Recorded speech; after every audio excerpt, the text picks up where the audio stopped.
मान लीजिए कि अगर आपको टास्क दिया जाए कि गंगा नदी को साफ करना है, तो आप बताएंगे कि आप गंगोत्री से चेक करेंगे कि कहां कहां के गंदे नाले मिल रहे हैं और गंगा को गंदा कर रहे हैं, कि सुंदरबन डेल्टा में जाके आप बंगाल की खाड़ी में बैठ के गंगा को साफ करेंगे? आप जरा सोच के इसका उत्तर दीजिएगा। आपको यह नहीं लग रहा है कि ये जो घटनाक्रम अभी चल रहा है इसमें कुछ ऐसा ही हुआ है? सील बंद पैकेट, पैकेट के अंदर दोबारा पैकेट, और पैकेट के अंदर जो क्वेश्चन पेपर निकलता है और वो सील टूटा हुआ है, जैसा कि अब सैकड़ों दर्जनों छात्र जो है इसका आरोप लगा रहे हैं। अब ये बताइए, क्या ये इसका समाधान नेट बंद करके किया जा सकता था? क्या नेट बंद करके वो नहीं हुआ कि गंगोत्री में बैठ के गंगा का, सुंदरबन डेल्टा में बैठ के या बंगाल की खाड़ी में बैठ के गंगा को साफ करने का प्रयास नहीं किया गया?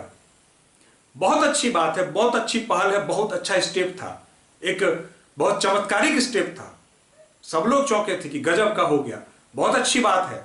लेकिन यह तब होता जब केवल और केवल सुंदरबन डेल्टा में गंगा गंदा हो रही थी, यानी कि परीक्षा सेंटर में केवल धांधली हो रही थी होती, या परीक्षा के दिन केवल धांधली हो रही थी, तो बहुत अच्छा था। अब यह सवाल उठता है ना कि यह सील जो टूटा हुआ इसके जिम्मेदार कौन है?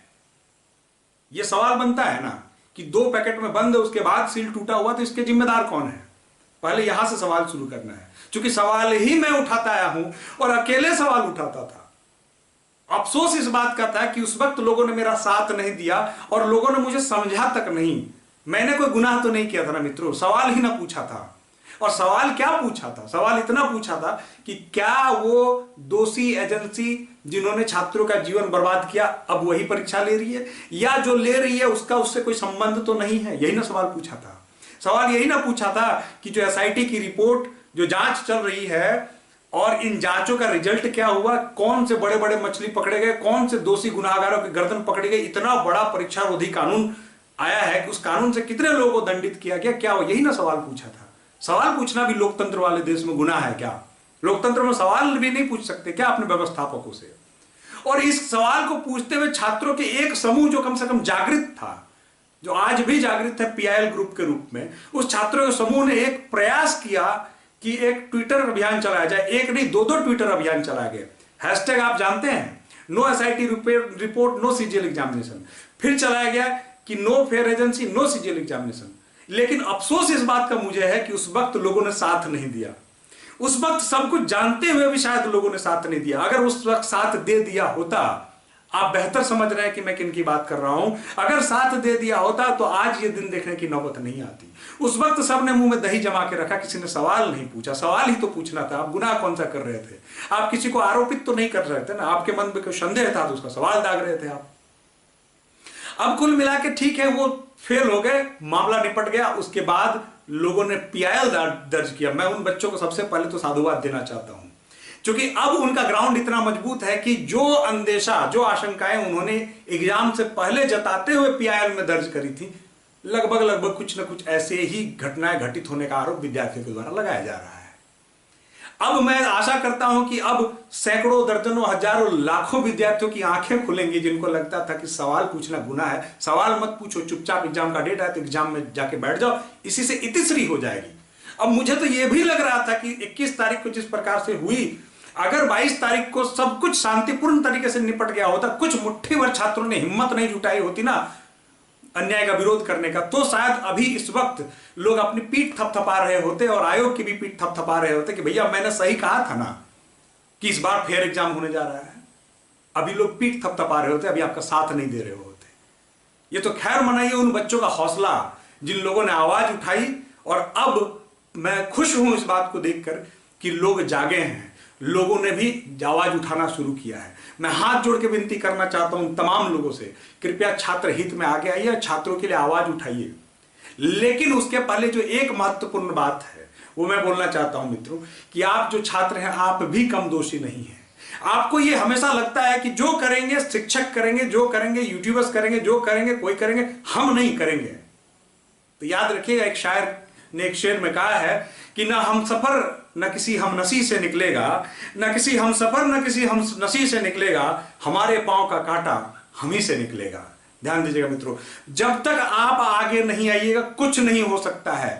कोई कुछ नहीं कर सकता है, कोई आपकी मदद नहीं कर सकता है। कोई मतलब कोई भी कितना भी बड़ा तोप होने का दावा कर ले, जब तक आप आगे नहीं आएंगे कोई आपकी मदद नहीं कर सकता है। और आप अगर आपको लगता है कि आपने जो आरोप लगाए हैं उनमें सत्यता है, अगर आपको लगता है कि जो आरोप आपने दिए हैं उस आरोप को आप साबित कर सकते हैं, अगर आपको लगता है कि आप हक की लड़ाई के लिए खड़ा होना चाहते हैं और अगर आपके अंदर हिम्मत है तो आवाज उठाइए और आगे आइए, दुबक के मत बैठिए। अब कुछ नहीं होने वाला है, ट्विटर कैंपेन कर लो, आंदोलन कर लो, आवाज ही उठेगी, करो, मैं मना नहीं कर रहा हूं, लेकिन इनके साथ साथ आपके पास एक लीगल ग्राउंड भी होना चाहिए। जी हां, पीआईएल ग्रुप के बारे में मैं बात कर रहा हूं कि कई बच्चों ने हिम्मत उठाया, कई बच्चों ने सिर पे वो कफन बांध के निकले कि भैया जो होगा देखा जाएगा, और वो आज एक्टिव है और पीआईएल में इन सवालों को पूछा गया। मित्रों, इसकी सफाई शुरू से होनी चाहिए, नीचे से साफ करने से काम नहीं चलेगा। आज मान भी लीजिए कि परीक्षा को रद्द करा दिया जाता है, फिर से परीक्षा करा दिया जाता है, क्या गारंटी है कि फिर ऐसा नहीं होगा? पिछले 6 माह पहले भी यही काम किया गया था, अब भी परीक्षा हुई, अब भी तो ये आरोप आप लोग लगा रहे हैं ना, हो गया साफ, हो गई चीजें स्पष्ट, मिल गया आपको न्याय। और क्या जिंदगी भर इसी तरह चलता रहेगा क्या? मैं तो सरकार से भी हाथ जोड़ के निवेदन करता चाहता हूं कि वो जो आरोपी हैं, जो नीचे जो बैठे हुए हैं, जो गैर जिम्मेदार लोग हैं, उन पर कार्रवाई होनी चाहिए। कैसे लोग हैं आप, जो आपके जो एजेंसी के साथ जो ये होता है उसमें साफ साफ लिखा हुआ यूआई में कि भैया आप पिछले 2 वर्षों का कहीं का क्वेश्चन पेपर उठा के नहीं दे सकते हैं। अब क्या हुआ? अब बताइए, इसमें भी आपको बू आएगी कि नहीं? क्या जरूरत है किसी को पेपर लीक कराने के लिए? जो क्वेश्चन तैयार कर रहे हो तो किसी को यह भी इंडिकेट कर सकता है कि भैया 2019 का फलाना सेट पढ़ के चला जाना, 2022 का फलाना सेट पढ़ के चला जाना, फलाना वाला एग्जाम का पैसेज पढ़ के चला जाना। ये कम है क्या? अब ये चीजें भी चीख चीख के कह रही हैं कि गैर जिम्मेदार लोग व्यवस्था देख रहे हैं। सरकार से मेरा हाथ जोड़ के निवेदन है कि पहले उन गैर जिम्मेदार लोगों से सवाल पूछिए कि क्या आपके पास इतनी भी क्षमता नहीं है कि क्वेश्चन तैयार किया जा सके? आप फेयर क्वेश्चन भी तैयार नहीं कर सकते, आप वैसा भी क्वेश्चन तैयार नहीं कर सकते जो कि मतलब छात्र ऑब्जेक्शन ना करें उसके लिए। ये इतनी छोटी छोटी चीजें हैं, इतनी छोटी छोटी चीजों पे इतनी बड़ी बड़ी गलतियां। सवाल कौन उठाएगा? सवाल पूछिए। अब मैं आप सबसे कहना चाहता हूं मित्रों, जो अंतिम बात है कि सब लोग साथ आइए, और जो सब लोग अब साथ आए हैं उन सबका स्वागत है, सबका स्वागत करिए और सबका सहयोग लीजिए। क्योंकि हम लोग, मेरे जैसे व्यक्ति, आप लोगों की वजह से हम लोग अभी छोटे बने हुए हैं, channel, in terms of channel, in terms of आवाज हम लोग छोटे बने हुए हैं। जो लोग आपके समक्ष आ रहे हैं, जो लोग आगे आए हैं, मैं ये नहीं कह रहा हूं कि उनकी नीयत में कोई खोट है, वो सब आपके साथ खड़े हैं, लेकिन वो साथ तभी दे पाएंगे जब आप उनके साथ खड़े होंगे। तो जिन लोगों को लगता है कि किसी भी प्रकार की गड़बड़ी हुई है, वो लोग आगे आइए, वो लोग आवाज उठाइए और आप अपने तथ्यों को, साक्ष्यों को प्रॉपर माध्यम से जेएसएससी के समक्ष रखिए, सरकार के समक्ष रखिए, और जो पीआईएल ग्रुप है उनके समक्ष रखिए, ताकि कोर्ट में पुटअप किया जा सके कि किस प्रकार से चीजें हुई हैं। अब किसी भी कारण, मैंने कहा कि आप एफआईआर दर्ज करिए, जिन लोगों के पास प्रॉपर सबूत है वो एफआईआर दर्ज करिए। ये सारी बातें हो चुकी हैं, इसलिए मैं इन बिंदुओं पर कम जा रहा हूं, लेकिन ये सारी बातें अपील की जा चुकी हैं, बहुत लोगों ने अपील किया है, बहुत लोग सामने आए हैं, आगे आए हैं। मैं उन सब का स्वागत करता हूं, आप भी स्वागत करिए। अब मैं इतना ही आपको बोलूंगा कि स्वागत करने के साथ आपको कम से कम धैर्य रखने की जरूरत है। आप तुरंत किसी पे क्वेश्चन मार्क नहीं लगा सकते हैं, तब तक तो नहीं लगा सकते जब तक आप स्वयं आगे नहीं आएंगे।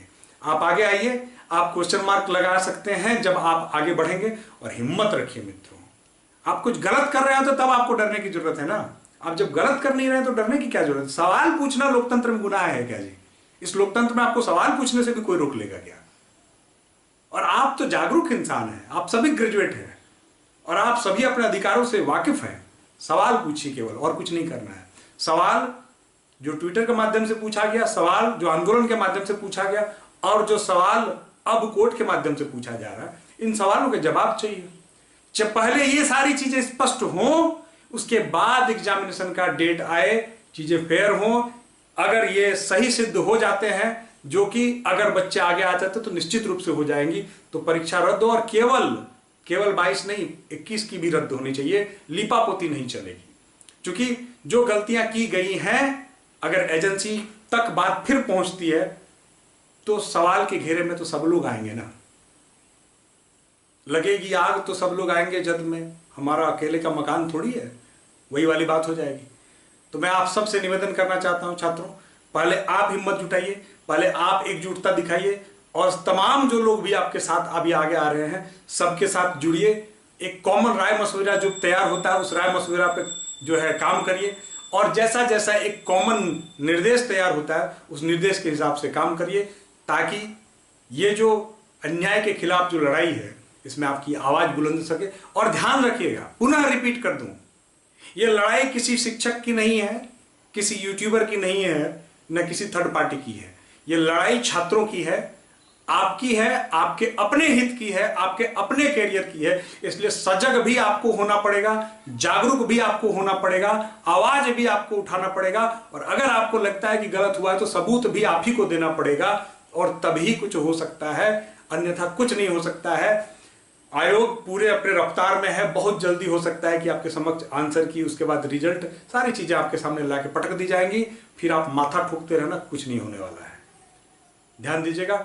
मेरा फिर मैं आपसे पुनः पुनः पुनः रिपीट करता हूं कि मित्रों, एकजुट होइए और अपने लिए आवाज उठाइए, किसी के लिए आवाज मत उठाइए। और इस भरोसे मत बैठे रहिए कि हमारी लड़ाई कोई और लड़ेगा, कोई टीचर लड़ेगा, कोई यूट्यूबर लड़ेगा, इस आशा में बिल्कुल बैठे मत रहिए। ये बिल्कुल बेतुकी सी बात है, आपको अपनी लड़ाई स्वयं लड़नी पड़ेगी। जय हिंद, धन्यवाद।